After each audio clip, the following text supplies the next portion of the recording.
gentlemen, bienvenue dans KTS Review, dans le meilleur Twitch de tous les temps. Et je ne suis pas tout seul, je vais présenter d'abord, avec nous elle représente le Coward Duo.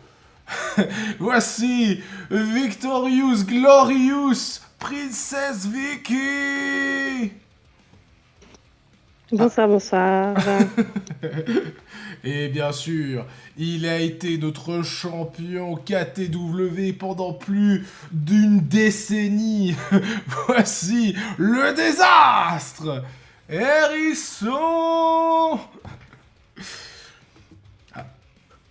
Et bonsoir. Ouais, ça c'est les... Bonsoir people, bonsoir Kay, bonsoir Victorious. Bon, Bonsoir à tous, j'espère que vous allez bien. Et on dit bonsoir Rodboy, on dit bonsoir le chat. Bonsoir tout le monde, on espère que vous êtes en forme et que vous avez passé un bon moment devant Extreme Rules. Extreme Rules, qui sera le sujet de cette review. C'était extrême, c'était extrême. Est-ce que c'était bien? Ça, c'est une autre histoire que nous allons débattre maintenant. Alors déjà, votre avis... Alors, je le disais tout à l'heure offline, ça va être intéressant parce que je pense qu'on va avoir des avis différents, déjà, assez différents entre nous. Je sais que, déjà, Hérisson, il l'a pas regardé avec nous. Donc, exceptionnellement, je vais pas commencer par la girl, je vais demander l'avis général sur le pay-per-view à Hérisson 2912. oh, merci. Bah, c'était. Moi, de Alors, attends. mon côté, j'ai kiffé le show. J'ai kiffé le show, surtout le. Oui. Ah ouais, on n'a pas entendu. Ouais, ça a coupé en fait. Excuse-moi, tu peux continuer, vas-y. On a un petit décalage, hein, vous le remarquerez, Hérisson, on dirait qu'il est en train de faire un reportage au Japon et puis qu'il Il a... est d'Espagne, c'est pour ça qu'il y a un petit décalage. Ouais, c'est ça, vas-y, alors continue, excuse-moi. Ah, pas de soucis. Bah, globalement, le show était bien, j'ai bien kiffé le show. Surtout le début, surtout la fin. De manière générale, c'était bon, c'était cohérent, il n'y avait pas de bullshit de mon côté. C'était un show très agréable à regarder et surtout 4 heures, Ouais, 3-4 heures le show a duré. Ça fait du bien. Ça fait ouais. du bien. Ouais, je suis assez d'accord. Et puis, alors, Victoria, quel est ton avis sur le show au final? Parce que, vas-y, lâche tout. Bah, moi, avec le recul, parce qu'évidemment, le soir, pour moi, c'était un peu salé. Avec le recul, bien sûr que les matchs étaient bons, mais pour moi, ils ont mis trop d'importance sur le retour de Bray Wyatt. Et du coup, pour moi, ça a niqué un peu le show, en fait. Enfin, ça m'a un peu... Ouais. Voilà. Ouais, alors je te rejoins un peu sur quelque chose là-dedans. Alors mon avis à moi, il est pas exactement pareil. J'ai vraiment bien aimé. Alors sur le moment, j'étais un peu du même avis que Victoria sur pas mal de choses. C'est-à-dire que j'ai trouvé que on avait l'impression que certains matchs, surtout les fins de match, étaient un peu bâclés. Et sur le moment, ça m'a un peu dérangé. Mais après digestion, j'ai trouvé le pay-per-view vraiment, vraiment cool. Vraiment sympa et tout. J'ai un bon souvenir de ce pay-per-view. Mais je suis d'accord avec Victoria sur le fait que ils ont trop misé sur le retour de Bray Wyatt. Dans le sens où je pense que ça a biaisé pas mal la façon dont on a regardé le pay-per-view. Dans le sens où on savait tout ce qui revenait avec tous les indices qu'ils ont laissés. Et donc du coup, j'avais l'impression que et les fans dans la salle et nous devant la télé, on n'attendait que ça en fait. Et le fait d'avoir cette espèce de... C'est comme si on t'a déjà dit que t'allais avoir une surprise. Tu vois, genre t'es un petit peu en... Voilà, tu profites pas vraiment de l'instant présent. Et je pense que c'est ça qui était dommage. Ils auraient fait le même show avec la surprise du retour de Bray Wyatt à la fin. ça aurait été probablement un des meilleurs pay-per-view au niveau ressenti de l'année. Et voilà. Et je pense que c'est ça le problème Bray Wyatt, entre guillemets, outre le fait que son retour est absolument exceptionnel, mais on y reviendra. Donc, voilà. Je les ai coiffés au poteau là. Ils parlent plus mes compères. Non mais je sais c'est compliqué. C'est compliqué Discord de se parler les uns sur les autres. Ce que je propose c'est que tout simplement on passe match par match et puis on dit ce qu'on en a pensé et puis justement ces petits points là ils vont revenir à mon avis. Ils vont revenir.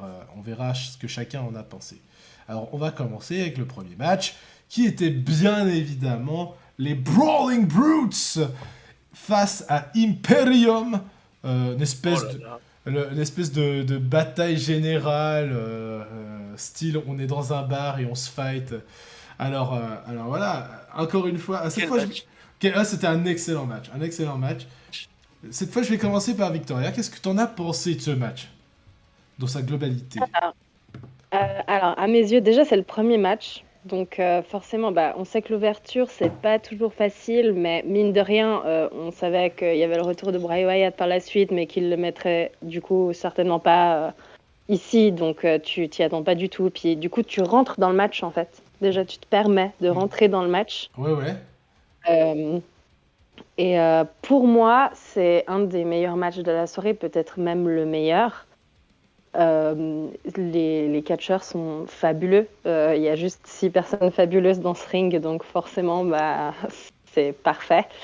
On avait eu cette hype déjà au pay-per-view d'avant, qui en plus, avec les semaines, ont monté dans les weekly, puis du coup, t'as qu'une envie, c'est que tout le monde se tape sur la gueule, puis que voilà. C'est super que... Moi, j'étais pour Imperium, parce que voilà, mais je trouve ça cool qu'ils aient fait gagner les Brawling Brutes, là, où je sais pas comment ils s'appellent. C'est juste Brawling Brutes. Ouais, Brawling Brutes, ok. Du coup, c'est cool qu'ils les aient fait gagner, parce que vu que Sheamus avait perdu la dernière fois et que le public était un peu salé, parce que c'était en Europe, voilà.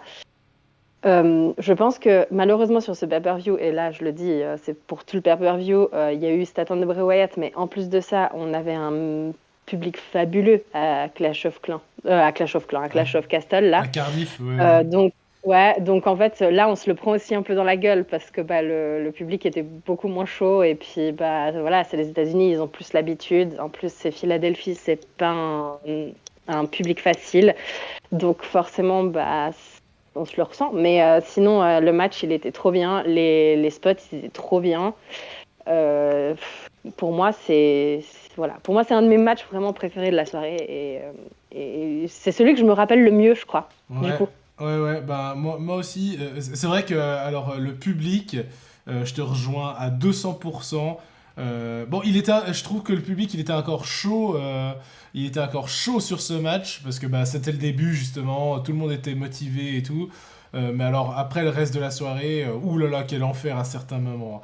Je dis bonsoir à le lâche, à Alex qui est passé dans le chat et à LSD et Rodboy qui nous dit qu'il a adoré ce match. C'est vrai que ce match était excellent. Et bien sûr on va demander l'avis à notre invité d'Espagne, Hérisson le désastre. Qu'est-ce que t'en as pensé?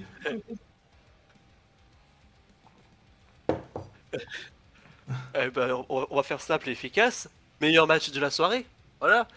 Meilleur match de la soirée. Ouais. Pour les Brutes Imperium, c'est là où tu te rends compte qu'en fait, chaque catcheur individuellement, c'est incroyable. Et surtout, le truc qui est génial avec ce match, à chaque fois qu'il y avait un genre de 2 contre 2, 3 contre 3, 4 contre 4, qui m'énervait au point à l'époque, sous l'ère Vince McMahon, c'est que c'est 4 individualités contre 4 individualités. Là, dans ce match, c'était 2 équipes qui voulaient démonter l'équipe de l'autre. C'était une équipe contre une équipe, pas juste 3 contre 3. Tu le ressens tout le long du match. C'est un truc de fou. Tous les spots étaient incroyables. Le moonsault de Butch était incroyable. À la fin, le City Cross enchaîné avec ce Brock Kick, mais Sheamus, ses coups de genoux, ses coups de pied. Oh mon dieu, c'est l'équivalent lors d'un shop de Walter. Ouais, c'est clair. Et là, c'est un match incroyable. Pouah mais non, tout était. J'ai pas eu de moment où je me suis ennuyé, pas eu de moment mou. Tout le long du match, j'étais à fond derrière Sheamus, quoi. Mhm. Ouais, non, ce match, il était. Mais là, maintenant, j'ai qu'une seule envie, c'est Sheamus. Oh, le titre à Walter. Ouais, c'est vrai, c'est vrai. Non, non, ce match est fabuleux, c'est incroyable comment dire, le soutien que le public commence à leur donner à ces deux équipes, que ce soit Imperium ou Brawling Brute. Tout d'un coup, il y a eu un, bah, avec ce qui s'est passé à Cardiff en grande partie, je pense, mais ça a vraiment soulevé les gens comme ça. Il y a un putain de soutien pour cette rivalité et c'est génial. Franchement, c'est génial et ça fait plaisir à voir et c'était une putain de baston. C'était incroyable. Et franchement, là, Brawling Brute. Ouais, ça m'a vraiment hypé encore plus l'envie de voir un match entre Sheamus et Gunther maintenant. Ce match, le 3 contre 3, et j'ai envie de voir maintenant Sheamus champion intercontinental, ouais, mais tout de suite, quoi. Je veux voir Sheamus champion maintenant. c'est clair. Le match m'a donné de la hype comme pas possible pour suivre la suite. Tu l'as vu le match qu'ils ont fait à SmackDown le jour d'avant parce que ils ont eu un match le soir d'avant donc attends, ouais, je vois que mon micro il coupe un petit peu, alors je vais essayer de vous refaire cette phrase. Je disais, est-ce que vous avez vu le match de SmackDown qu'ils ont fait le soir d'avant? Parce qu'il était fantastique aussi, et c'est de là que Sheamus avait déjà ses marques en fait. Ben, nous, on l'avait pas vu parce qu'on n'avait pas regardé SmackDown, mais du coup, vu la qualité après, tu sais que je pense que là, en fait, on a envie que même si ça serait bien que Sheamus gagne ce titre, et rien que pour qu'il soit Grand Slam parce que c'est le seul qui lui manque et que de toute façon il mérite ce titre. C'est clair. En fait, quand même, tu as envie que la rivalité continue un moment, vu la qualité des matchs, vu la qualité des catcheurs. Moi, j'étais très contente de voir Butch reprendre une vraie part à un combat. Vraiment, on le voit, il était à fond et tout. Ça faisait un moment qu'on l'avait pas vu vraiment prendre part à un gros combat où il se passait plein de trucs. Du coup, c'était très cool. Ouais. Mais c'est clair qu'il faudra que Sheamus ait ce titre. Ça, Ouais, c'est il faudra, une évidence pour moi. mais comme tu dis, la rivalité est tellement bonne que franchement, moi dans ma tête, c'est presque un match de WrestleMania. En fait, Sheamus, Gunther ou avec un Sheamus qui devient enfin Grand Slam, Oui, clairement. s'ils arrivaient à tirer jusqu'à WrestleMania, bon, c'est beaucoup trop tard, tu vois, Ouais. mais franchement, cette rivalité, elle pourrait durer encore 10 plombes en fait, il y aurait pas de souci. Et le truc qui est vraiment le point pour moi de ce match, c'est que j'ai popé, genre, j'étais hypé pour Ridge Holland. Ridge Holland, il y a un an, tu me disais Ridge Holland il fait ce match. Je te dis jamais de la vie. Ouais, c'est clair, c'est clair. Ridge Holland, et t'as fait une perf. Waouh, Ridge Holland, fils de François. Putain. Les gars, Et Bah, c'est clair Butch, que- ça, c'est con. même Butch Bien en fait, soutenu, il a un soutien. Excuse-moi. Je disais même Butch en fait, même Butch qui était un petit peu moqué au début avec son changement de nom et son nouveau personnage, maintenant il a un putain de soutien de la part du public, enfin, c'est un truc de fou en fait, voilà. Je pense que cette rivalité, il faut qu'il la tire encore, peut-être jusqu'au Survivor Series, faire une pure dernière à Survivor Series par exemple, ce serait génial. Bah, Je le pense truc, c'est ça va que finir, ouais. vu que c'est des équipes, on sait qu'au bout d'un moment, split, il y aura. Alors, s'il y a split, ça sera sûrement du côté des Brawling Brutes, parce que Imperium, ils peuvent rester dans cette entité, parce que bah, ils étaient connus pour cette entité, et que du coup, bah, ça peut continuer, je pense, pour eux encore un moment. Je pense que si oui, il y a une rivalité quelque part, enfin, un groupe qui va splitter, ça va être Brawling Brutes. Moi, je pense qu'il faudrait que ça split typiquement avant le Royal Rumble, parce que au Rumble, sinon, ça va faire trop de gens qui seraient en équipe pour rentrer, parce que toutes ces personnes ont leur place dans le Rumble pour moi. Ouais. Donc, du coup, si on commence à avoir plein de gens, parce que mine de rien, Triple H essaye de former des équipes ici et là. Si on commence à avoir des Rumble où il n'y a que des équipes, au bout d'un moment, c'est un peu compliqué de créer un Rumble intéressant. Parce que si tout le monde est en équipe, il n'y a plus de Rumble, entre guillemets. Ouais, je suis pas tout à fait d'accord. On est un peu, c'est vrai qu'on rentre un peu dans l'ère Ah, des. justement, je trouve. Non, Vas-y. vas-y, je t'ai coupé, je t'ai coupé, vas-y.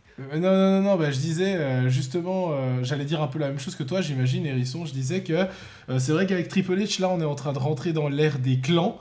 Parce que, alors là, il est en train de nous foutre des clans de tous les sens, et j'adore ça, personnellement. C'est génial.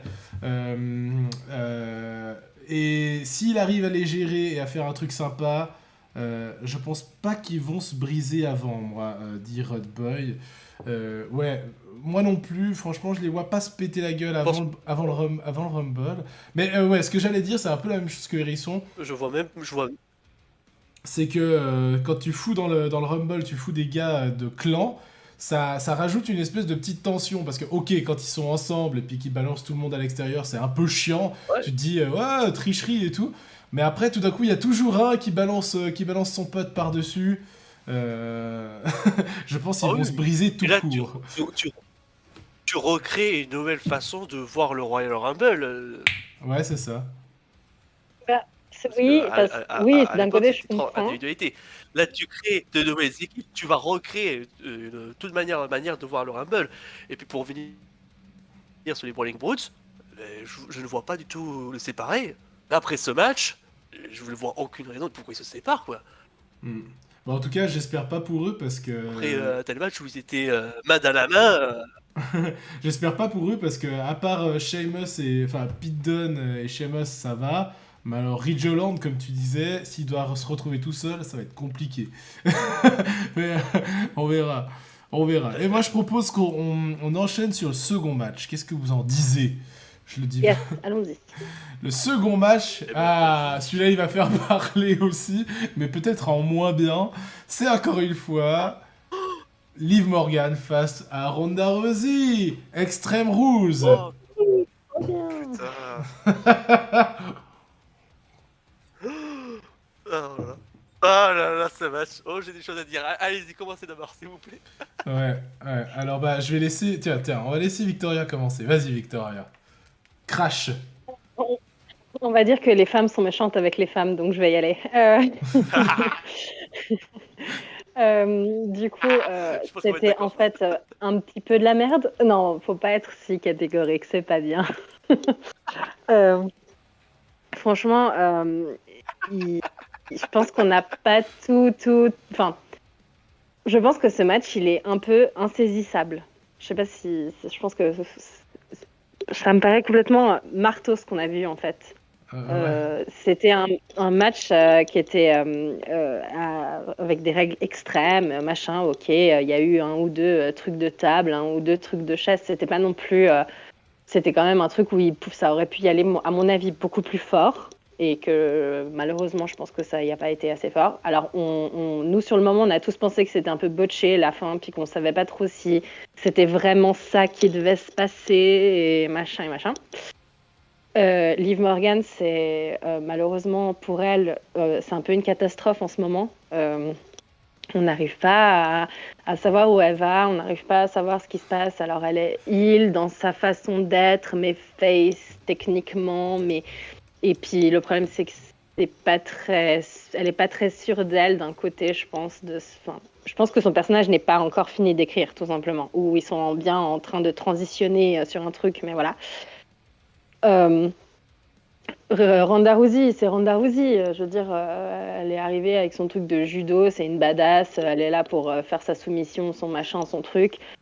Ok, le problème c'est qu'à la fin de ce match, moi j'avais ni envie de voir Liv Morgan avoir la ceinture, ni envie de voir Ronda Rousey avoir la ceinture. Donc en fait, ça veut dire que le match il est inintéressant parce que t'as pas envie qu'une de ces meufs reparte avec cette ceinture. Alors, dans la théorie pour la suite, je préfère que ce soit Ronda Rousey parce que j'aimerais qu'elle se batte contre Shayna Baszler et que c'est plus intéressant s'il y a un titre. Mais franchement, là, c'était un peu. Puis le finish, il était bizarre. Ouais. Enfin, peut-être que C'est parce qu'ils ont essayé de faire quelque chose de nouveau, peut-être. Mais c'était bizarre. Je veux dire, déjà, elle s'est fait écrasée par les fesses de Ronda Rousey. Je veux dire, Non, ça, c'est la meilleure fin. elle était en train de sourire sous les Meilleur fesses de finish Ronda ever. Rousey. Je veux dire, voilà quoi. C'est un peu. Voilà. Mais en plus de ça, quand ils ont fait Qui quand ne Ronda sourirait Rousey a pas essayé sous les fesses de Ronda d'attraper. Rousey, j'ai envie de te dire. Enfin, non, c'est pas Ronda Rousey, c'est Liv Morgan qui essayait d'attraper Ronda Rousey pour faire un truc, puis c'est devenu un peu long, puis on aurait cru un serpent qui était entièrement emmêlé, on voyait plus qui était qui et machin. Enfin, Ouais. je sais pas si c'était mal exécuté ou si c'était vraiment ça le rendu qui voulait que les gens soient perdus et que tout d'un coup la soumission passe. Ouais, non, je Qui pense qu'il y pourrait a... être une technique. Je pense qu'il y a du botch un petit peu dans l'histoire. Il se passait un truc, on regardait ça, on était tous là sur le canapé pour se poser la question. Moi, je pense qu'il y Ouais, c'est ça. a, il y a pas tout qui a été fait correctement. Je pense que toutes les personnes qui ont regardé la fin de ce match se disaient mais il se passe quoi? Ouais, de ouf. Ça devait être ça, tout le monde devait se dire mais en fait là il se passe quoi? Ils essayent de faire quoi? Parce qu'on voyait pas trop ce qu'elles essayaient de faire, même la soumission elle était pas très claire au final. Donc du coup, ouais, rien. En plus il y avait encore des bouts de table autour, enfin, ouais, non, pour moi c'était trop flou et en plus ouais la fin pour moi aucune des deux. J'ai aucune envie qu'une de ces filles ait une ceinture. Passer à autre chose. Bon, on peut pas passer à autre chose comme ça, mais passer à autre chose et puis faites-nous quelque chose de plus intéressant. Là, Ouais. j'espère que ça va pas continuer en fait. Ouais, j'espère pas non plus. Hérisson, vas-y, à toi de jouer, vas-y. Ah, à moi de jouer ce match. Alors, faut savoir de base. Pour comprendre mon ressenti sur ce match, il faut avoir des bases. Liv Morgan, dans mon esprit du catch, est nul. Nul, mais vraiment, il a rien à faire. Et il y a des gens qui disent, ok, Liv Morgan, il y a quelque chose à faire. Ok. Donc elle a gagné le Money in the Bank. Cool. On va essayer de faire progresser, gagner en niveau, parce qu'il est clairement pas au niveau de Ronda Rousey. Le soir même, il encaisse le contrat. Aïe. Ok. Donc la meuf, déjà, elle n'a pas un niveau de fou. Et les choses. Ouais. Bon, je vous l'annonce, Ronda Rousey, quoi qu'il arrive, les deux ils s'affrontent juste après parce que le match revanche, c'est fini, c'est plié, Ronda Rousey, 2 minutes, on n'en parle plus parce que Liv Morgan, bah, son niveau est pas ouf.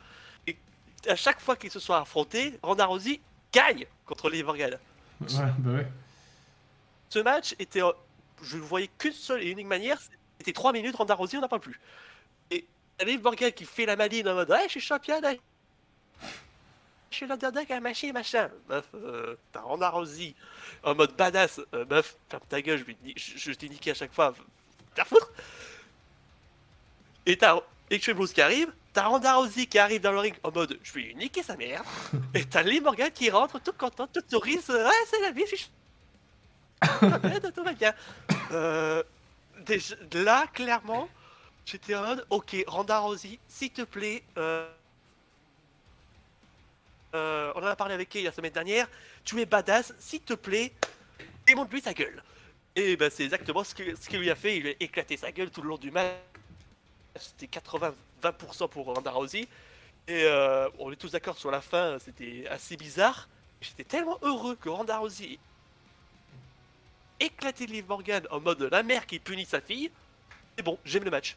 Parfait, c'est exactement ce que je veux. Une vraie championne. Ronda Rousey qui arrive et pète la gueule de Liv et se tire. Allez, parfait. Merci, c'est exactement ce que je voulais de Ronda Rousey. Allez, c'est bon, j'achète. Et c'est parfait que ça arrive juste après le 3 contre 3. Non, franchement, parfait. Ronda Rousey, il arrive et il démonte Liv Morgan qui s'est pas catché. Allez hop, merci. T'as caché ton money de bec. Allez, Shayna Baszler, à toi. Parfait. Alors, on a Rodboy qui a dit qu'il a pas aimé. Le lâche qui pense qu'il faut un renouveau à Liv et puis que ça aurait dû finir plus vite. Et puis Rodboy qui dit aussi que Princess Vicky a tout dit et qu'il pense la même chose qu'elle. Moi de mon côté, c'est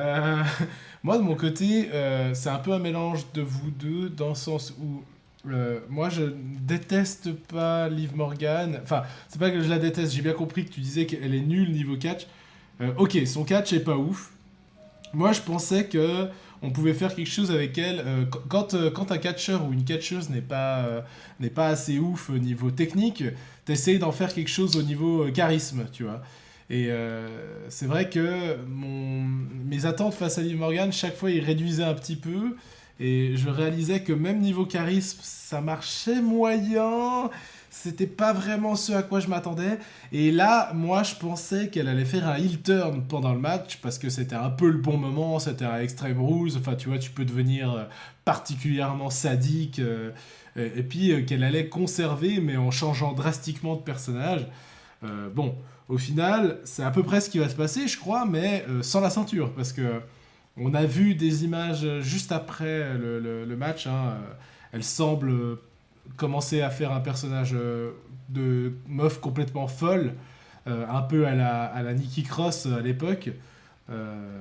C'est pour ça qu'elle se marrait, qu'elle avait ce sourire quand elle lui a pété sa gueule là. Maintenant, pour moi, ça a moins de sens de le faire si elle a plus la ceinture parce que bah, bon, soit elle va, soit c'est ce que disait Victoria, elle me disait ça aujourd'hui ou hier, je sais plus. Elle me disait peut-être qu'elle va rejoindre un clan, pourquoi pas celui de Bray Wyatt ou n'importe quoi, ou faire un truc. Mais par contre, juste faire un nouveau personnage pour Liv Morgan pour essayer de reconquérir encore une fois la ceinture avec un nouveau perso, je trouverais ça débile. Mais bon, voilà. Pour moi, elle a deux options, c'est mon avis. Je pense que ou ils ont fini ce match avec cette fille qui est complètement dans un genre de délire psycho fou, je sais pas, machin, genre elle est en train de péter un plomb, on est d'accord. Mhm. Ou il faut s'arrêter là-dessus et la faire complètement que les gens l'oublient un moment et qu'un jour elle repop dans un personnage vraiment heal et peut-être même complètement fou et tout ce que tu veux. Ou s'ils veulent la garder, il faut la faire entrer dans un clan. Elle a actuellement, pour moi, elle a absolument pas le profil d'être seule. Je pense que c'est très difficile pour elle. Elle a été quand même longtemps dans le Riot Squad où elles étaient trois, où elle avait son petit rôle dans son groupe. Ça fait J'ai des oublié le Riot mois Squad. et des mois et des mois qu'elle passe de tag team en tag team en tag team. Je pense qu'elle a beaucoup de mal à porter son personnage sur ses épaules à elle toute seule. Et du coup, c'est où il faut vraiment qu'elle prenne du temps pour elle, avec une bonne équipe créative derrière et des gens qui vont la motiver, comme Triple H et tous ces gens, qui vont la motiver, lui donner plus de confiance en elle et faire qu'elle ait un personnage qui tient la route. Mhm. Ou il faut la foutre dans un clan parce qu'elle n'est pas capable d'être seule. Pour l'instant, elle n'a pas ce charisme. Et je pense que si elle était dans un clan et que elle fasse pas cette fille qui est toujours un peu la meuf, ah ouais, trop cool, je suis dans un clan, parce qu'elle fait toujours un peu ça et c'est un peu énervant du coup. Oh putain, Euh, ouais. Clairement, il faut qu'on lui donne un personnage plus dark. C'est pour ça que je t'avais dit ou le Judgment Day ou Bray Wyatt pour un clan, parce que pour moi, c'est des clans qui sont déjà plus dark et qui vont déjà dans des choses que elle, pour moi, elle est déjà pas vraiment capable de faire, mais que si elle est aidée, ça pourrait passer, Ouais, disons. ouais. Donc Sur- pour moi, c'est les deux options qui s'ouvrent à la WWE Surtout pour pour les que Morgan, Liv c'est Morgan, surtout prendre son temps avec. Mm. c'est clair. Tu voulais Surtout, ajouter quelque chose, Hérisson, tout à l'heure, t'as voulu réagir. surtout prendre son temps avec Liv Morgan parce que le gros problème. Oui, je veux dire, le problème de Liv Morgan, c'est que tout a été fait trop rapidement. Ouais. Elle a gagné ce mec, tout d'un coup il devient champion, tout d'un coup il devient ci, t'as pas le temps de te dire, ok, Liv Morgan elle est sérieuse ou elle est ci, elle est ça. Et t'as Ronda Rousey qui est placée la WWE depuis un certain moment comme la badass, la forte. Et là, une identité. Le problème de Liv Morgan, c'est qu'il n'y a pas d'identité. T'as pas envie d'être derrière elle, quoi. Dans le match, il y a personne qui était pour Liv Morgan, quoi. T'as pas le temps parce que t'as aucun développement de son personnage. Et que tu le fous chez Bray Wyatt, chez Judgment Day ou autre, si t'as pas de développement de son personnage, t'es gentil Liv, mais on s'en fout. Ouais, je suis assez d'accord, je suis assez d'accord avec tout ça. On espère que notre chère Liv Morgan arrive à s'en sortir maintenant, peu importe la direction dans laquelle elle va.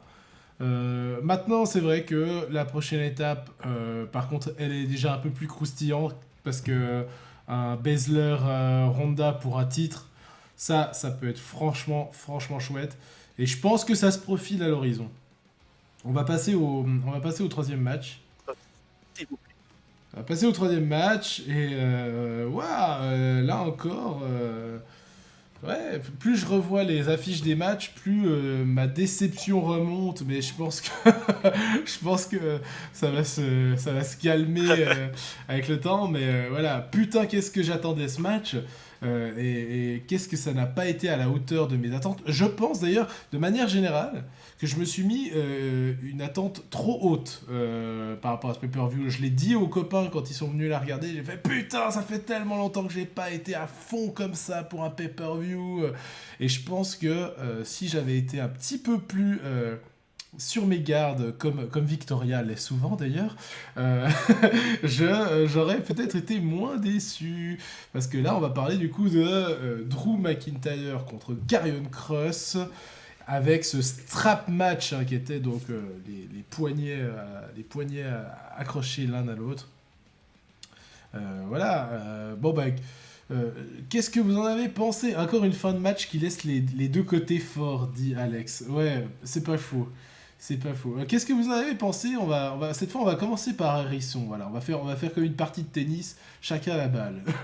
Alors, vas-y, Hérisson, dis-nous ce que tu nous en as pensé de ce match. Bah alors, contrairement à toi, je n'avais strictement zéro attente de ce match pour le coup. Je dois faire une confidence.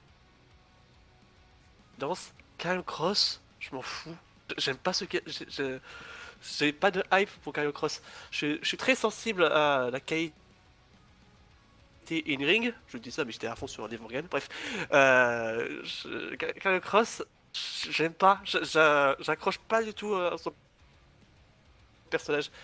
Il y a une entrée badass, Scarlett, c'est cool, mais Cross, juste lui, je, Mhm. Ouais. je reste de marbre. Euh, donc j'avoue que veut dire, j'ai beaucoup plus de hype de Karrion Cross à la KTW que à la WWE quoi. Et Karrion Cross, clairement, hein, je vous le dis clairement, et Karrion Cross, c'est un peu genre pour moi le gamin qui veut faire le mec fort face au grand frère, le petit frère qui veut faire le malin face au grand frère là. Ouais, vas-y, on se bat, on se bat. Oui, gamin, d'accord. Ouais. Pour moi, je vois pas. Il y a une fanbase, il y a ce qu'il faut, mais je suis pas le client de Kyle Cross pour le coup. Et le match, pour moi, n'était pas exceptionnel, mais je suis pas étonné. J'étais pas étonné, et la manière dont Cross a gagné, à mon cas, ça correspondait dans le sens où, ah oui, il est pas ouf, il est pas génial, donc forcément, il va tricher, donc il a triché, il a gagné. Bon, bah, voilà. Voilà. Je vois. Écoute, je comprends. Moi, je pense que Cross, il souffre de plusieurs choses. La première, c'est d'abord l'ère McMahon qui a détruit son image auprès du grand public. Euh, la deuxième, c'est que là, en fait, il débarque sous l'ère Triple H de nulle part. Il a tout de suite un personnage qui est censé être monté comme une major euh, vedette méchante comme ça. Et en fait, je suis pas sûr que les gens aient beaucoup effectivement d'affection pour lui ou qui retiennent plus l'attention que ça. J'ai l'impression un peu que là, c'est un peu un projet de Triple H qui est en train de se péter la gueule dans le sens où on sent que il essaye de faire ce qu'il voulait faire avec Karrion Kross à NXT, à NXT dans le roster principal, mais il n'y arrive pas. En tout cas, j'ai pas l'impression que la sauce elle prenne beaucoup, hein, pour être honnête. Et bon, et ce match, pour revenir sur le match purement, bah, pas si ouf en fait. Hein. Je m'attendais à plus de violence. Plus bon, il y a eu des sacrés coups de fouet à un moment. Euh, il y a eu des sacrés coups de fouet. Et d'accord, ouais, d'accord. Hérisson va se déconnecter pour voir si on arrive à récolter un peu mieux son son. Moi, je pense pas, mais il va essayer. Euh, faut que je le remette dans le groupe du coup. Ah voilà, il est de retour. Euh, et 1, 2, 1, 2, ça marche mieux le micro?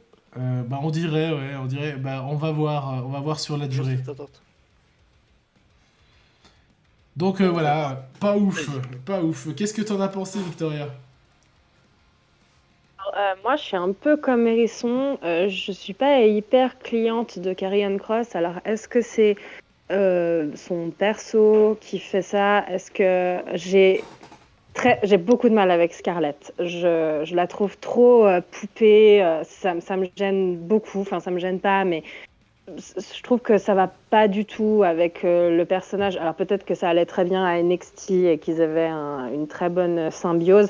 Je trouve que là, le personnage que Karrion Cross a là maintenant, je trouve que ça joue pas. Je trouve qu'il y a un trop gros décalage entre eux. Pour moi, déjà ça, pour moi, c'est assez difficile parce que je mets trop d'attention sur cette meuf. Finalement, je mets plus d'attention sur elle parce que je l'aime pas, Ah, t'inquiète, plutôt moi que aussi je sur mets le beaucoup catcher. d'attention sur elle. Oh oui. Ouais, voilà, mais bon, évidemment, vous êtes tous contents parce qu'elle est à moitié à poil et que la meuf, elle a pas appris à mettre une culotte, on est tous d'accord. Mais je veux dire, au final, moi, je suis une femme, donc je sais reconnaître des jolies formes et tout, mais cette fille, elle est en plastique de la tête aux pieds, tout le monde la trouve fabuleuse. C'est, Ah, bref, peu importe.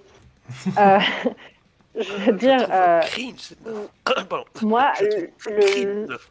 le truc, c'est que, en fait, du coup, bah, je mets beaucoup d'attention sur cette fille, pas beaucoup d'attention sur Karrion Cross. J'ai vu un peu quand il était à NXT à l'époque, avant qu'il soit blessé, qu'il parte, qu'il vienne sur le roster, enfin tout ça. Euh, j'étais, j'étais plus hypée à cette époque-là que maintenant. Mhm. Comme dit Joe, je pense que oui, c'est clair, il a souffert de cette ère McMahon où c'était la honte totale et il savait pas quoi faire. Bah, comme la plupart des gens qui sont montés de NXT, il savait pas quoi en faire et il en a fait n'importe quoi. Euh, Le je début de trouve Cross Arrow. que du coup, ouais, pourtant j'adore Drew McIntyre. Alors c'est clair que le problème c'est que dans ce match, tu te dis bah Karrion Cross, il doit avoir un momentum parce qu'il faut qu'il monte son personnage. L'autre côté, tu te dis ouais mais Drew, il peut pas perdre parce que bah avec tout ce qui s'est passé et puis à Clash of Castle et machin, il faudrait vraiment le faire lui donner cette victoire et machin. J'avoue que je ne sais même plus qui c'est qui a gagné ce match C'est en Carrion. fait. C'est Carrion.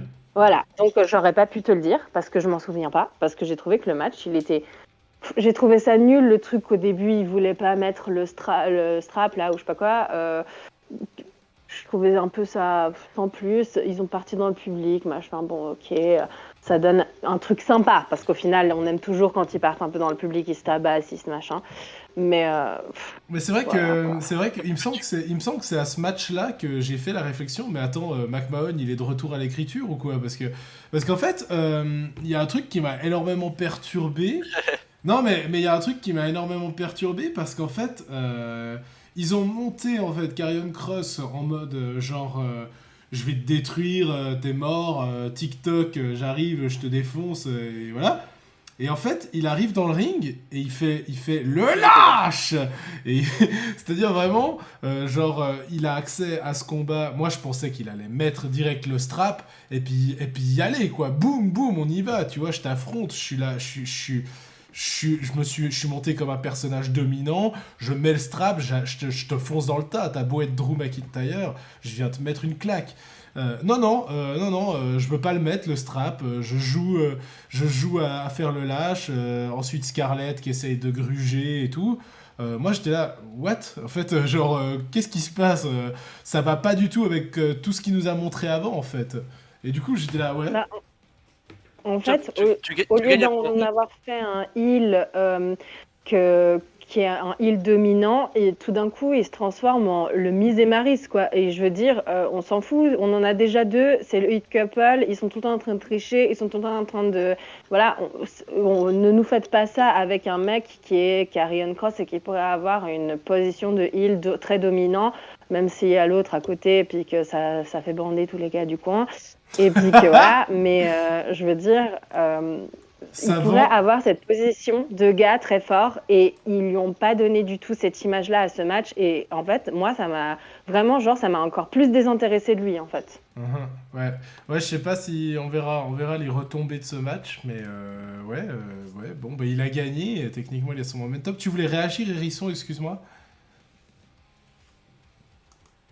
Euh, je sais même plus qu'est-ce que je veux dire. Non, je veux dire, ah oui, je voulais dire que bah, t'avais raison. C'est bizarre, Cross. Ouais. Je sais pas où est-ce qu'il veut en venir. Je vois où est-ce qu'il veut en venir avec eux. Mais je. Mhm.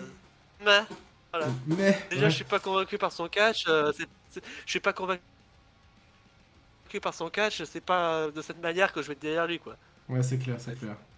Bon, on parle beaucoup, les copains. Ouais, l'idée, c'était de faire chaque fois 1 heure à peu près ces reviews. Là, on est déjà à 45 minutes. On est à la moitié. On va accélérer un petit peu. Non, mais on va pas se stresser. Hein, on va essayer de... Mais là, je pense qu'on peut passer au suivant. Le suivant, du coup... Voilà, encore un match. Alors là, je suis désolé. Oh! Encore un match. Déception, quoi. Enfin, moi, je m'attendais à un truc... Bon, il y a eu des spots intéressants, Quoi? mais... Il y a eu des spots intéressants, mais c'est pas la fight que j'attendais, honnêtement. Et d'ailleurs, bon, est-ce que c'était la fatigue? Est-ce qu'il faut que je le revoie avec un peu plus d'énergie? Mais je me rappelle pas beaucoup de ce match, mis à part les spots de la fin avec les échelles. Je l'ai passé, je l'ai même pas regardé, lui, dit Rodboy, tu vois. Euh, alors, on va écouter Hérisson parce que t'as l'air d'avoir un avis drastiquement différent. Alors, dis-moi ce que t'en as pensé. J'ai bien kiffé le match. Enfin, une babyface qui est pas débile et qui est capable de s'en sortir face à 1 contre 3. Non, mais j'ai bien kiffé le match. Match qui fait le café. Bon, on peut s'attendre plus de ce match. Mais ouais, c'est un bon match de l'échelle. Première partie du match où Bailey et Beckebierre, ça c'était 50-50, ça se balance, c'était correct. Le tournant du match, à partir du moment où t'as tout le clan qui arrive pour mettre Bianca en difficulté, t'as Bianca Belair qui est construite forte, voilà, qui démonte Io, qui démonte Dakota Kai, des références à ce qui s'était passé à Raw pendant le match sur Bianca. Non, mais moi, j'ai passé un bon moment. J'ai passé un bon moment. Et surtout, bon, le double KOD sur Io et Dakota. Bon, je vais être indulgent, mais bon, voilà. J'ai vu son idée. On a tous vu l'idée, c'était un peu foiré. Mais après, non, globalement, globalement, c'était bien. J'ai bien aimé le match. Bien qu'il Belair qui ressorte forte. Mhm. Waouh, ça fait plaisir. Et oh, franchement, c'est cool. Mais si Bailey gagnait, que tout le clan soit champion d'un coup, ça faisait trop, je trouve. Là, ça servait très bien pour Bianca Belair. Bailey en ressorte Ouais. pas faible, dit très forte, mais cette défaite, ça va pas lui coûter beaucoup à son momentum. C'est bien, c'est très bien. Ok, ok. Ok, ouais. Moi, je pensais que Allez, et c'était... un replay au suivante. Ouais, pourquoi pas, ouais. Victoria, qu'est-ce que t'en as pensé? Moi, j'adore les matchs de l'échelle quand il y a beaucoup de monde. Quand il y a que 2 personnes, il faut vraiment que ce soit très bien fait. Parce qu'il y a un truc dans les matchs d'échelle qui me gêne, c'est le côté. Alors, on est d'accord que c'est pour faire durer le match, hein, mais c'est ce côté je suis handicapé, je ne sais pas monter une échelle et décrocher une ceinture. Donc, du coup, ça, pour moi, pendant ce match, ça a été Je extrêmement suis obligé de présent. t'accorder un point. Donc, du coup, il y a des matchs où tu le remarques très peu, ou alors ça se passe dans des moments très stratégiques. Là, j'ai trouvé que pendant plein de moments, elles étaient face à face sur cette échelle, en train de faire « Oh mon Dieu, je n'atteins pas l'échelle, c'est vraiment dur de monter un échelon de plus. » Franchement, c'est un peu... Voilà. Déjà, tu as envie de leur donner des coups de pied au cul et de leur dire « Bah, vas-y, monte ta jambe, tu vas voir, c'est magique. » Ouais. Ça, moi, pour moi, c'était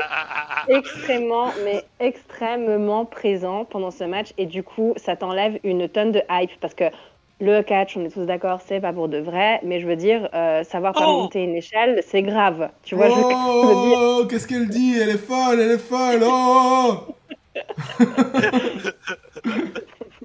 de là à faire semblant de pas savoir monter une échelle, c'est un peu trop quand c'est 10 ou 15 fois dans un match de, je sais pas, 10 minutes, quoi. Je veux dire, ça fait une fois par minute, c'est beaucoup.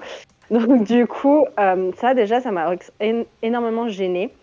Je J'adore Bianca Belair, Dieu seul sait si je l'adore. Elle est forte, elle est tout ce que tu veux. Bailey aussi, je suis très contente qu'elle ait trouvé un clan qui pour moi est assez, qui me hype. Parce que des fois Bailey, c'était pas toujours ça à l'époque, et puis bah, là ça me hype bien.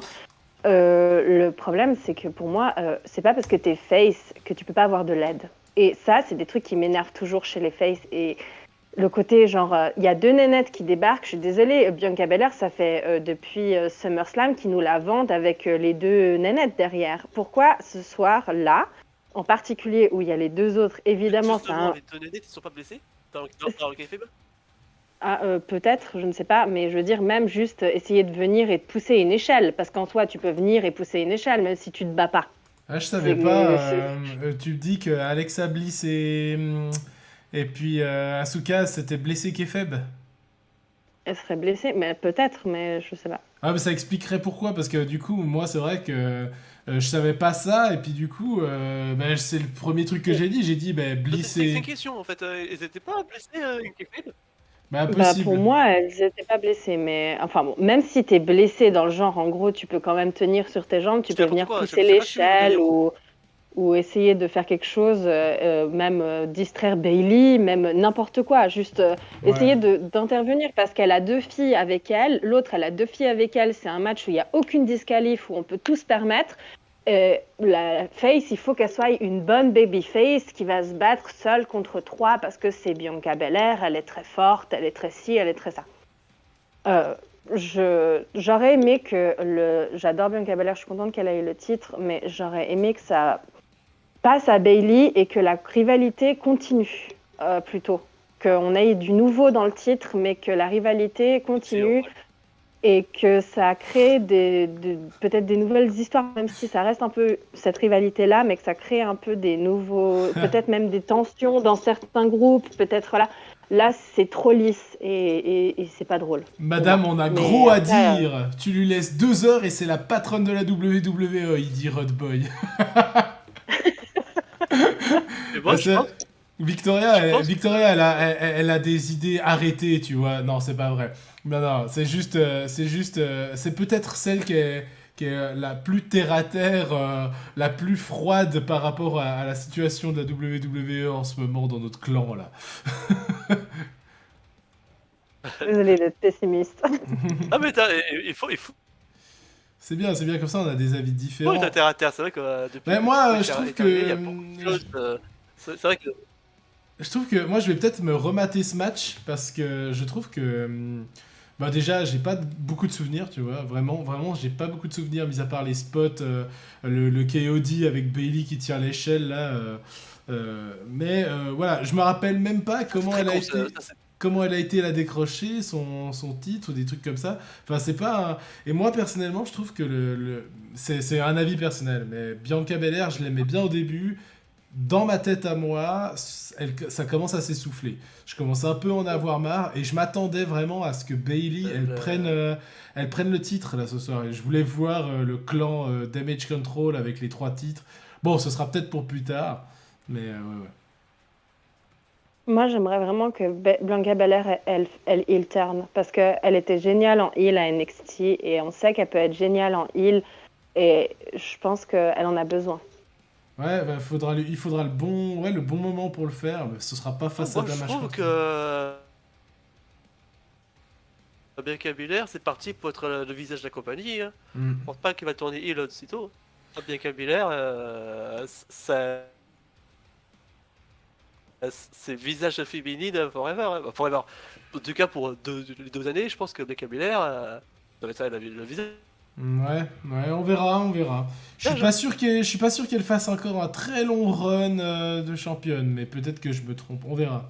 On va Par contre, passer. Oui?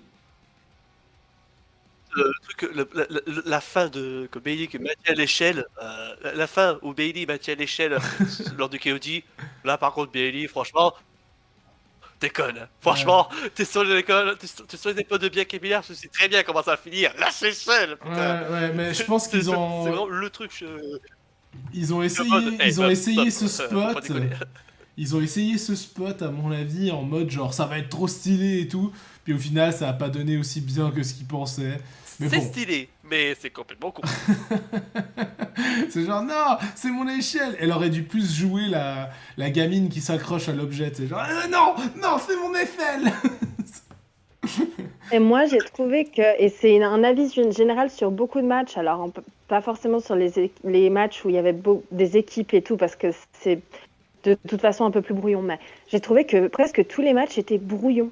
Mm. Est-ce que c'est moi qui suis la seule à penser ça? Mais Non, alors là, j'ai non. trouvé que vraiment. Là, non. On en a d'ailleurs parlé après le pay-per-view. Je suis d'accord avec toi. On a eu cette impression sur la longueur du pay-per-view. On a eu l'impression souvent que ça avait été un peu, entre guillemets, bâclé. De nouveau par rapport à cette histoire de Bray Wyatt. Moi, j'ai aussi eu ce ressenti. J'ai beaucoup eu de matchs où tout d'un coup c'était fini et je fais ah, c'est fini Ouais. déjà. Et genre, je m'attendais à plus. Et en Là, fait, tu te rends compte à quel point. C'est là, tu te rends compte à quel point c'est important d'avoir un très bon début et une très bonne fin d'un show. ouais, Parce que si on n'avait pas eu le 3 contre 3 juste avant, je crois qu'on aurait été beaucoup plus salé, ouais, sûrement, sûrement. et moi. On Le, serait beaucoup plus salé sur le show. l'opener, Ah, c'est sûr. ouais, l'opener, il était nickel. Ok, on va passer au match suivant. On va passer au match suivant. Et le match suivant, alors ça c'est mon petit préféré. C'est mon petit préféré. C'est Edge face à Finn Balor. Et le Judgment Day, hein, on va dire. Edge versus le monde. Euh, peut-être franchement, au début j'étais pas fan. Mais maintenant c'est peut-être une des storylines qui me plaît le plus. Cette espèce d'ascension du Judgment Day et de Dominique Mysterio du côté de Raw. Hein, du côté de Raw. Euh, euh, j'ai adoré ce match, même si oh putain, les premières 20 minutes. Il était long ce match, hein, il a eu vraiment deux phases. Il y a eu la phase où ils ont commencé. C'était quoi déjà comme style de match? C'était I quit, ouais, juste. Et, Oui. ouais, et toute la première partie. Putain, je l'ai trouvé longuette. Enfin, c'était insupportable. T'avais l'arbitre qui était là toutes les 2 secondes avec le micro. Vas-y, dis-le. Non, c'est bon, je vais pas le dire. Vas-y, dis-le. Non, c'est bon, je vais pas le dire. Ça, c'était chiant. Ensuite, il y a eu tout ce passage dans le public. Alors, les gens aiment bien, ça doit être chouette. Ça doit être chouette quand t'es dans l'arène. Mais nous, à la télé, personnellement, on se faisait chier. Hein. C'est à ce moment-là que j'ai regardé Twitter et que j'ai vu que en TT, il y avait quand même hashtag boring. Donc là, c'était un peu violent quand même. On se faisait un peu chier pour être honnête. Et après par contre, la deuxième phase du match, quand ils sont revenus dans le ring et qu'ils ont commencé à faire les interventions et tout avec Beth Phoenix, là oui, là la fin c'est un énorme chapeau. C'était ce qu'on voulait voir d'ailleurs. On avait un petit peu Victoria avait un petit peu prédit ce qui allait se passer. Et ça c'était vraiment génial. Alors, à vous de jouer. Je vais laisser la parole à Victoria. Ray, il a servi à rien. Ouais, Ray, il a servi à rien. Ouais. Et dit Hot Boy, c'est vrai que c'était pas terrible. Victoria, qu'est-ce que t'as pensé de tout ça? Est-ce que t'as un peu le même ressenti que moi? Alors, moi, par rapport à ce match, alors j'adore le fait que Dominique ait heel turné, donc du coup, le Judgment Day devient plus intéressant pour moi. J'aime Edge à la folie, il est trop cool.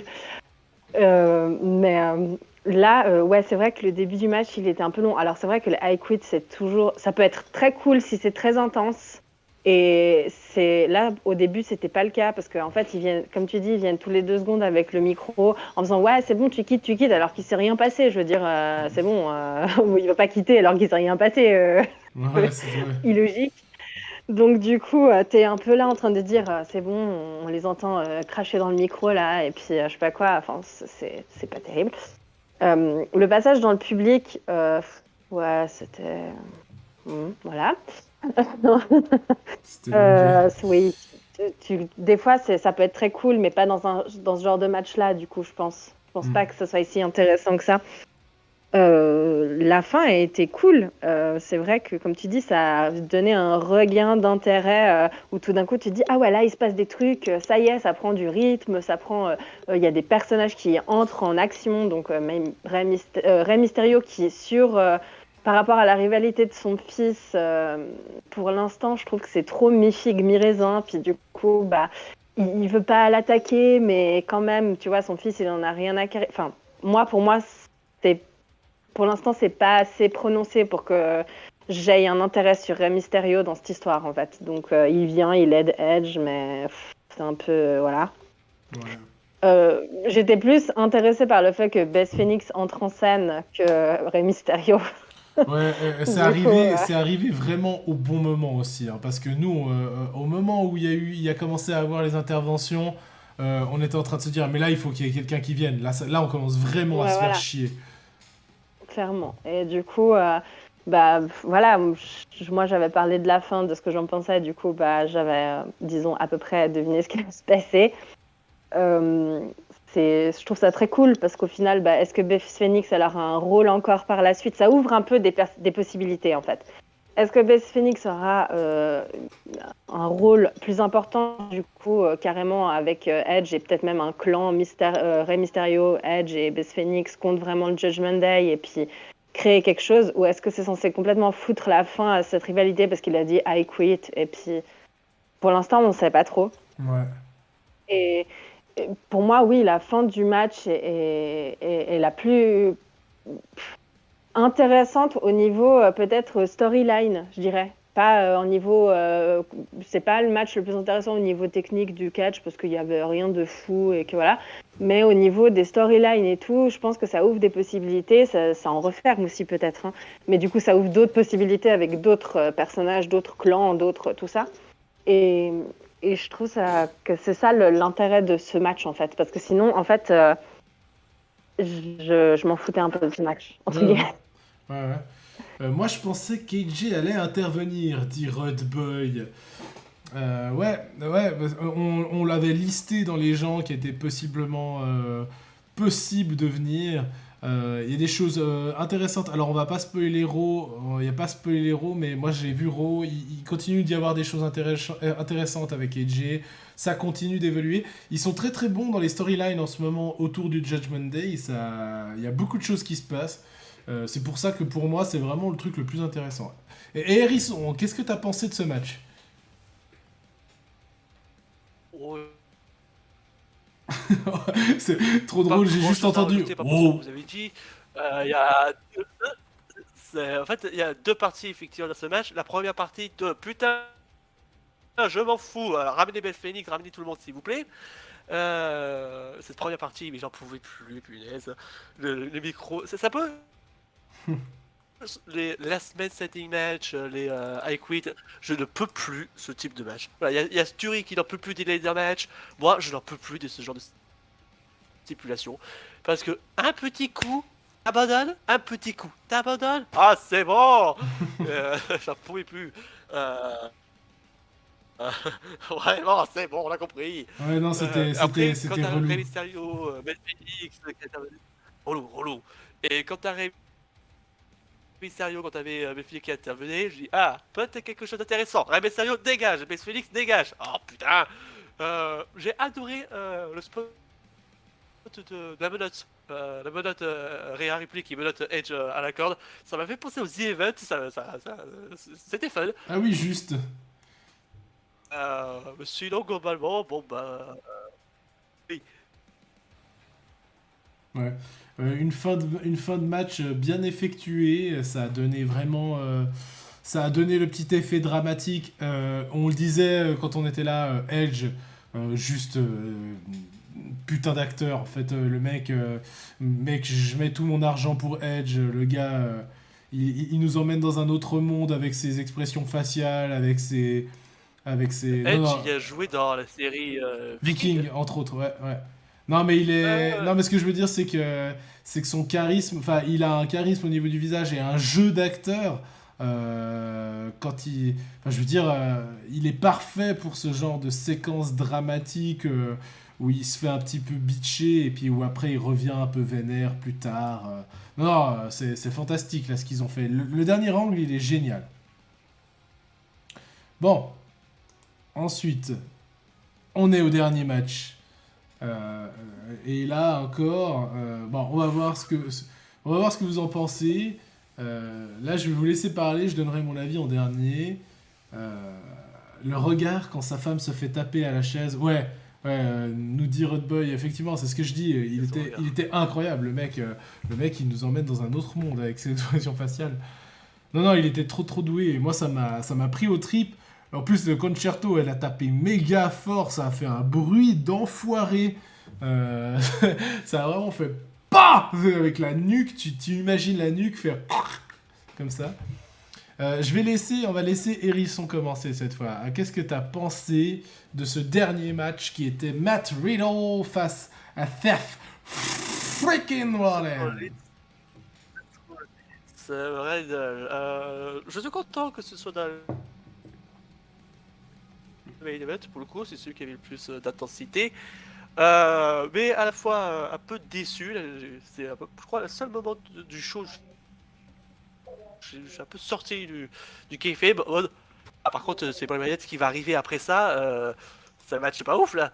Et du coup, je suis remis dedans. Daniel Cormier, cet arbitre de merde, c'est un match sans disqualification. Bien sûr qu'on a le droit de te frapper, connard. Voilà. Après, c'est un match. C'est un match. C'est un match. Ils n'ont pas beaucoup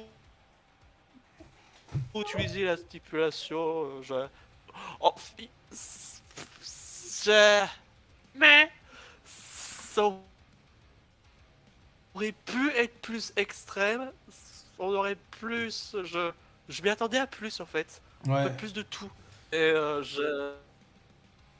le spot est génial là par contre. Bon, le spot est con, hein, mais le spot est génial. Mais tu sentais que le Bray Wyatt était le main event. Il fallait garder le Bah, gros paquet à la fin. Là, pour le coup, c'est le seul moment où Bray Wyatt. Ah ouais, ça fait un peu chier là pour le ouais, voilà. Enfin, coup, tu parce que ça vois, peut sacrifier le main event, je trouve. justement, c'est celui-là, ce match-là, étant donné on savait que c'était le dernier match et puis que Bray Wyatt n'avait pas popé, on s'attendait tous à ce qu'il pop pendant le match ou après le match, tu vois. Et du coup, vraiment, c'est ce que je disais, c'est encore une fois, c'est... J'avais peur de ça, ouais, pendant le match. Ouais, c'est... encore une fois, c'est un truc où, c'est con parce que s'ils nous avaient pas teasé ça, moi, j'aurais beaucoup plus profité du match. Et là, vraiment, à chaque instant dans ma tête, je me disais, il peut y avoir les lumières qui s'éteignent, il peut y avoir Bray Wyatt qui pop de nulle part.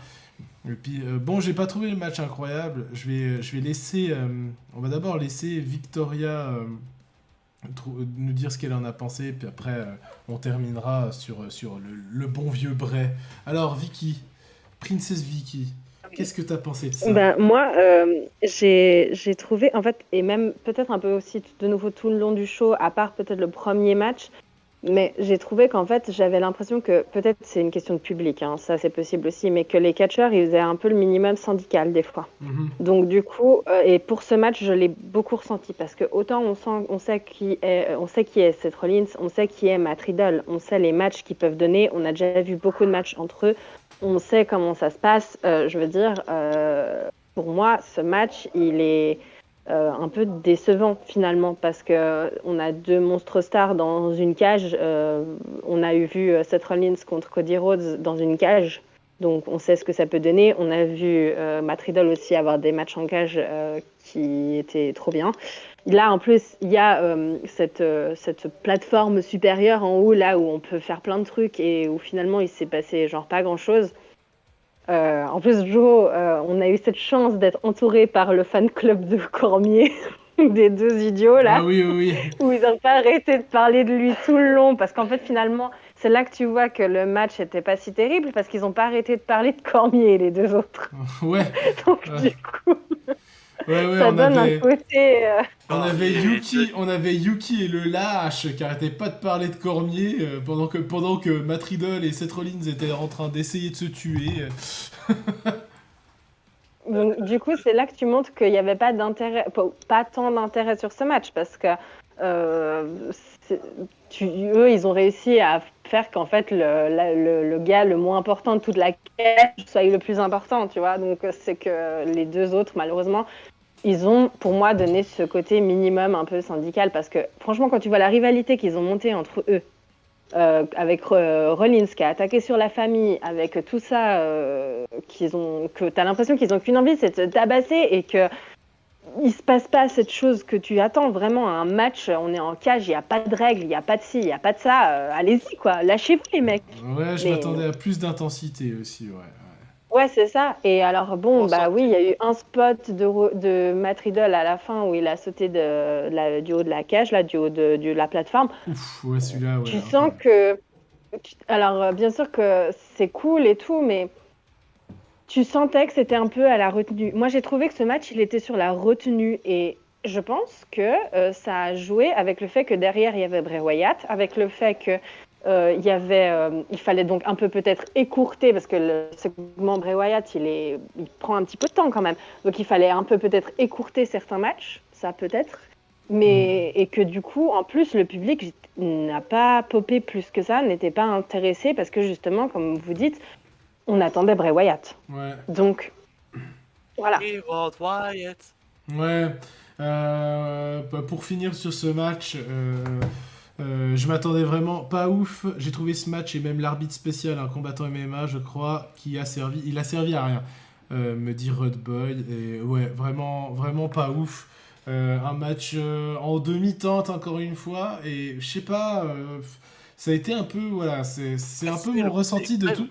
Ouais, c'est un peu mon ressenti de toute la soirée, sauf l'opener, vraiment, où j'ai l'impression que les gars, ils ont un peu bâclé leur match en mode genre, bon, voilà, on fait tant de minutes et après tu fais cette fin, et puis go départ, go départ, go départ, et puis, Bah, en fait, moi, comme je l'ai ressenti, c'est genre, bon, bah, de toute façon, ce soir, c'est pas nous les stars. Donc, au pire, si on fait pas terrible, c'est pas si grave. ouais, c'est ça. Bah, je pense pas que c'était vraiment la mentalité qui était là, mais bon, il y a plusieurs choses qui ont joué sur cette impression de pas ouf. Alors, premièrement, c'est le public.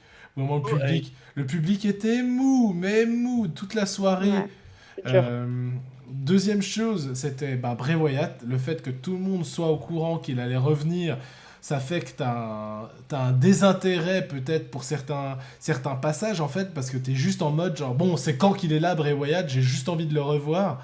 Ce match, si par exemple t'as un match qui t'intéressait moyen avant, dans une soirée où tu sais qu'à un moment il va y avoir Bray Wyatt, un retour de fou, quand tu sais qu'il va y avoir ce retour de fou, et ben le match qui avant était moyen dans ta tête, il passe à inintéressant, zéro, tu vois. Et je pense que Mm. c'est ça, en fait, toute la hype des matchs est descendue d'un cran parce que il y avait un retour qui était annoncé. Et tu vois, quand ils ont fait le retour de CM Punk, pardon, ils ont fait le retour de CM Punk, pour moi, ils ont fait une bonne chose de le faire arriver au début du show, en fait. Mm, Parce qu'en fait, bon, bah, il y a eu cette pop. Après, le reste du show de Retour de Punk, le reste du show de Retour de Punk, tu sentais qu'ils étaient KO tout le long du show après le public. Ouais, ouais. Ouais, En le fait, problème de c'est ce genre compliqué. de C'est très retour, c'est compliqué. que tout est construit sur un truc. En fait, le problème de ça, c'est que en fait, pour Punk, pour Bryant, pour tout ce qui concerne ce type de retour, c'est que en fait, tout a été construit que pour ça. Et le problème, c'est que t'as je ne sais combien de dégâts collatéraux. C'est ça. C'est ça. Entre guillemets, le retour a été construit trop fort, le retour. Le Ouais, c'est retour a été ça. trop fort. Les références dans le show de Lapin Blanc, ah non, s'il vous plaît, gardez la surprise. Ouais, c'est ça, c'est ça. Taisez-vous, pas pendant le show. Les lapins en dehors du stade, comment? Non. Ouais, ouais, Non, c'est regarde, ça. non. Mais bah, voilà, en fait, c'est vraiment le problème, c'est ça. Pour moi, le gros problème de ce Extreme Rules, c'est ça. Apparemment, en interne, la WWE, elle est hyper contente de tout le buzz qu'ils ont fait avec ce retour. Moi, je pense que mm. ça nuit vraiment à Extreme Rules. Ils auraient fait la même chose. Mec, tu me fais le même show. Tu n'annonces rien, tu fais pas de teasing, Même si Bray Wyatt, il adore les teasings bizarres et tout ce genre de choses. Tu ne fais rien. Ou alors tu fais un teasing au milieu d'Extreme Rules en mode genre, qu'est-ce que c'est que ce merdier? Tu fais le même show sans rien annoncer et à la fin tu fais ce segment, mais les gens ils pop, je pense, 45 fois plus. C'est... Ouais, je sais pas. Je sais pas. Pas faire de teasing avant le pay-per-view sur le retour en pay-per-view. La chose que j'adorais beaucoup chez Bray Wyatt, c'est la subtilité. Là, pour le coup, Ouais. alors j'adore le teasing de Bray Wyatt, rien à dire, mais bon, c'est un peu trop obvious, on sait que tu vas revenir avec Rich Rose. C'est ça. Mais il y aurait eu juste... Et, on a compris la devinette. Il raconte une devinette, on connaît la réponse au milieu de chemin, quoi. Mais en fait, ils auraient fait... comme tu dis, ils ont fait ça trop obvious. Ils auraient dû s'arrêter au premier teasing ou au deuxième teasing quand les gens se faisaient des idées en fait et on savait pas en fait. Et ils auraient dû s'arrêter à ça et paf le faire popper. Ça aurait été, moi je pense que ça aurait été mieux. Bah on va parler de lui. On va parler de lui vite fait. On va terminer là-dessus. Bray freaking Bryan. Bray Wyatt. Ah là là là. D'ailleurs, on peut changer la musique de fond là. On va mettre. On va mettre ce bon vieux He's Got the Whole World. Respectez notre Voilà. Dieu à tous, faites tes prières tous les soirs pour notre Dieu. C'est ça.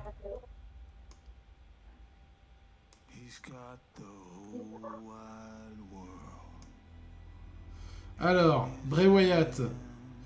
Mis à part que ça nous a un peu fait chier cette histoire de teasing et que je pense que ça nuit au résultat final. Car est-ce qu'on n'est pas sur un des retours les plus ouf de tous les temps quand même? Est-ce qu'on n'est pas sur un retour de FDP? Je vais commencer par les gens hypés cette fois. Hérisson, donne-nous crash tout ce que t'as. Vas-y, donne-nous le kiff. Hypé, je crois, je vais tout cracher. Je crois que le terme hypé n'est pas assez bon pour décrire à quel point j'étais content de voir Bray Wyatt. Bray Wyatt, il faut savoir que dans ma vie de catcheur, dans ma vie de fan de catch, il y a eu deux phases. La phase vraiment très gamin et la phase 2014. À partir de 2014 jusqu'à maintenant, j'ai pas arrêté. Et quand j'étais gamin, Bray Wyatt, la Wyatt Family, ça me marquait. Ça m'a marqué vraiment. Pendant un petit moment, je regardais pas le catch pendant un petit moment, mais j'avais toujours cette image de la Wyatt Family. J'ai toujours eu depuis un affect particulier pour lui, même si dans le ring, c'était une catastrophe royale. Ouais. Mais Wyatt, voilà, tu me dis, c'était dans mon cœur. Donc à chaque fois, il peut faire n'importe quoi, je suis méga hype.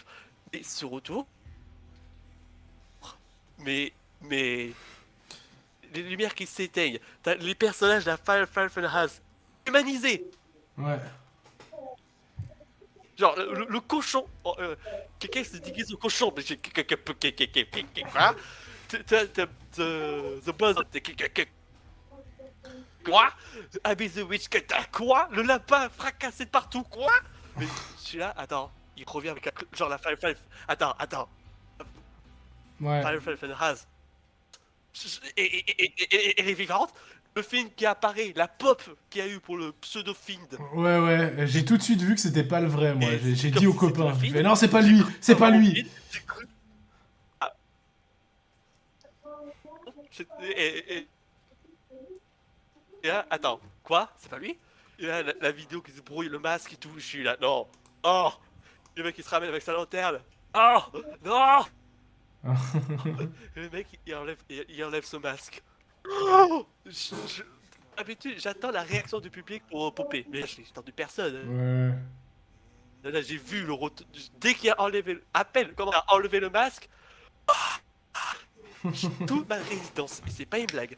Toute ma résidence là en Espagne, mon campus, ils m'ont entendu gueuler. Au moment du retour, 5h du matin, j'ai réveillé tout le campus. Super, super. Parce qu'un putain de Bray Wyatt qui a fait son putain de retour. Ça Et va. que ça va comme analyse. Non, c'est un truc de fou. Non, voilà, c'est pour dire à quel point le retour était bien préparé, le show a été construit pour lui. Je crois que inconsciemment, j'ai accepté cette idée que le show est construit pour Bray Wyatt. Bon Ouais. bah allez, hein, foutu pour foutu. Et elle est de retour. C'est incroyable. C'est Ouais, incroyable. ouais, ouais. Victoria, un petit mot sur le retour de Bray.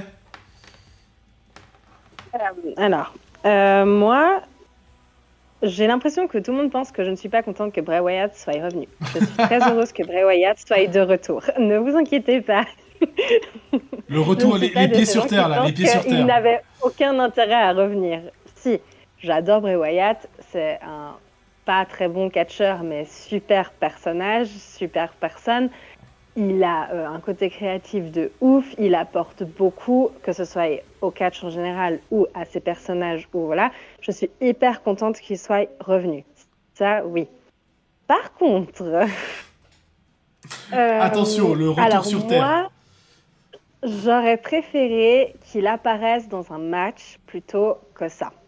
J'aurais préféré qu'il nous fasse rentrer Bray Wyatt déjà dans une storyline ou déjà dans quelque chose. Je trouve ça cool que, bien sûr que c'était très cool, très spectaculaire, très, voilà, les personnages, la petite vidéo, machin.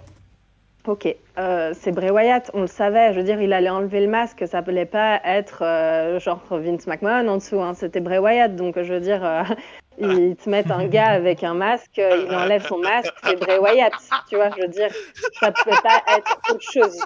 It's Donc, me, Extremose. pour moi, ça m'a... Franchement, j'aurais presque plus été hypée de voir Vince McMahon parce qu'au moins, ça m'aurait surpris. Oh non. L'horreur. Du coup, It was me, Austin. It was me all the time. ça aurait été le plus gros doigt d'honneur de l'histoire du catch, mais ça aurait été marrant au moins. Je veux dire, là, moi, voilà, un mec qui soulève un masque, c'est Bray Wyatt en dessous. Bon, bah voilà, on le savait. Ça fait 2-3 semaines qu'ils nous disent que c'est lui. Bah voilà, il est là. Le geste. Après, You're Le fired. geste. moi, le truc, c'est que, en fait, j'aime beaucoup pouvoir rentrer dans quelque chose. Et là, pour moi, je rentre dans rien du tout. Je sors de quelque chose parce que je sors de la Firefly Funhouse où on voit que c'est un peu la fin, mais on ne sait pas trop. Enfin, je sors de ça, mais je n'entre pas dans quelque chose. Donc, du coup, ça me gêne. Donc, ce que j'ai commencé à faire, et Joe, j'en ai déjà parlé sur le groupe et tout, c'est que commencer à prévoir ce qui pourrait se passer. Donc, est-ce que oui ou non, Buzard et ses copains sont des catcheurs et du coup, ces personnes vont prendre part à peut-être à une Wyatt Family suite ou je ne sais quoi et vont faire que du coup, le groupe est très fort. Et si on compte le nombre de personnes qu'on a vues, ça peut partir contre Roman Reigns parce que ça fait 4 personnages, sans compter le faux Fiend, parce que pour moi, le Fiend, c'est censé être Bray Wyatt. Donc voilà, on prend les 4 personnages plus Bray, ça fait donc 5 personnes. Et dans la Bloodline, plus Sami Zayn, ça fait 5 personnes. Donc on peut partir dans quelque chose. Mais pour l'instant, en fait, je trouve ça cool qu'il soit revenu, mais j'arrive pas à me projeter. Et le problème, c'est que moi, je l'attendais, on en a parlé pendant la soirée, je m'attendais à ce qu'il pop ou chez McIntyre et Karrion Kross, ou chez les 2 derniers, Rollins et Matt Riddle. Pour moi, c'était les plus logiques. Et du coup, j'aurais préféré ça.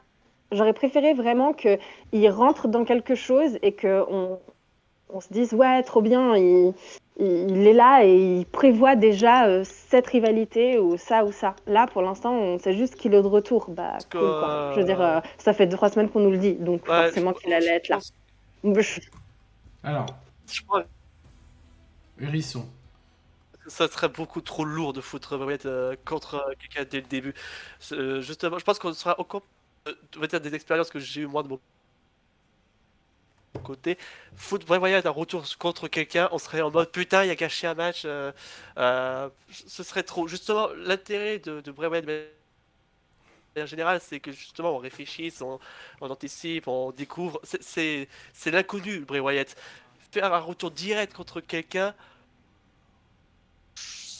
entre guillemets, c'est pas incohérent, mais a plus de En soi, sens. vu la qualité des matchs de la soirée, moi j'aurais été moins déçue qu'ils débarquent dans un match et qu'il se passe quelque chose, par exemple, entre Karrion Kross et Drew McIntyre. Genre, ils soient au milieu, ils coupent le strap et puis ils les défoncent tous les deux ou un truc comme ça, plutôt que ça, quoi. Enfin, pour moi, ça aurait été, vu la qualité des matchs et qu'on a quand même, ça fait 1 heure qu'on parle des matchs et que ça fait 1 heure qu'on se dit que les matchs étaient quand même pas ouf, bah au moins ça aurait donné du ouf. Ouais, ouais. Maintenant, bon, c'est un autre monde qui n'est pas arrivé. Cela dit, je trouve l'arrivée de Wyatt ouf en soi parce que du coup, en fait, il nous raconte déjà une histoire avec son retour. Et je pense que pour répondre à une des questions que tu es un petit peu, enfin, que tu es déjà en train de te poser, moi je pense que si ce n'est pas les personnages qu'on a vus dans l'arène, en tout cas, oui, il revient pas tout seul. Je pense que cette histoire de. D'ailleurs, sur Twitter, vous savez qu'il s'appelle Wyatt 6. Ça voudrait dire genre les 6 de Wyatt. Euh, Ouais. et du coup, si tu les comptes, tout ce qu'on a vu, ils sont bien 6. C'est-à-dire que tu as le cochon, le buzzard, le Fiend, si tu le comptes comme un personnage, Ouais. un Alors moi, personnage j'avais pas supplémentaire. forcément compté le Fiend, mais du coup, si on compte le Fiend, moi, à ce moment-là, ce que tu peux prendre côté Bloodline, c'est que tu peux compter, du coup, Paul Heyman. Ouais, voilà, Donc, pourrait y avoir voilà. manager. Mais t'aurais vraiment, du coup, donc, ouais, cochon, buzzard, Fiend, lapin et Abigail, plus leur chef Bray Wyatt. Ça ferait vraiment 6. Est-ce que c'est lui qui va. Moi, par contre, c'est vrai que ça me ferait vraiment chier que quelqu'un d'autre interprète le Fiend. Ça me pèterait les couilles. Parce que je sais pas pourquoi, pour moi, le Fiend, ce sera toujours Bray Wyatt. Et d'ailleurs, il s'appelait The Fiend Bray Wyatt. Pour moi, ça doit être. S'il s'appelle les Wyatt Six, c'est pas impossible qu'il soit que 5, mais que le Fiend, ce Je soit pense pas que. son dédoublement de personnalité, et qu'il le compte comme un personnage supplémentaire. Mais. Je pense surtout que ça va être comme des marionnettes, en fait. Gardez vraiment le principe des marionnettes. Euh, Il y a quelqu'un qui va interpréter The Feed, mais sans que ce soit The Feed. Je sais pas si tu vois ce que je veux en venir. Le fait que ce soit des marionnettes, des costumes, plus que le personnage. Ouais, non, je pense pas. Pour moi, le Feed, il est mort. Là, c'est surtout. En fait, là, le problème, c'est que là, pour le moment, c'est ce que j'aime chez Bray Wyatt, c'est qu'on peut que spéculer. On peut que spéculer. On peut imaginer, anticiper des choses, parler de lui justement. C'est tout son succès d'ailleurs, pas son catch. Ouais. Surtout qu'on parle de lui, qu'on se pose des questions sur qu'est-ce qui va se passer, revenir la semaine d'après, d'après, encore et encore. Et donc de rendre complètement accro au catch. Et du coup, juste laissons Bray Wyatt raconter son histoire. Laissons Bray Wyatt, laissons faire. Laissons couler. Bah, de Mais toute bon, façon, on n'a pas n'interviens le choix. pas Hein. De toute façon, on n'a pas le choix. en aucun match pour le Il nous moment. a donné Introduis-moi, rendez-vous. introduis tout le monde. Voilà. Il nous a donné rendez-vous à SmackDown pour nous dire. Pour nous. Bah, Regardons SmackDown, qu'est-ce qui va se passer? j'imagine nous dire un petit peu quels sont ses plans, qu'est-ce qu'ils vont faire avec lui, et qu'est-ce qu'il va nous raconter. En effet, je pense que c'est un bon conteur d'histoire. On verra. On verra bien. On verra. Ouais, écoutez les copains, on va se lâcher là, hein, parce que ça fait déjà 1 heure et demie qu'on parle. 1 heure putain et demie. La passion du catch, La ça. passion du catch, les gars. La passion du catch, c'était trop bien. Bah écoutez, on va dire que du coup, on a des avis différents. On va rester sur un Extreme Rules un petit peu en demi-teinte quand même, avec un bon opener. Et surtout un retour fantastique de Bray Wyatt qui nous laisse. On espère qu'il nous racontera des jolies choses et que sous Triple H, il puisse mieux faire vivre encore ses personnages, ce serait génial. Voilà. Merci beaucoup d'avoir été avec moi, en tout cas, les gars. Et à Hérisson et à Vicky, merci beaucoup d'avoir été avec moi. Bah, merci à toi. Merci, merci.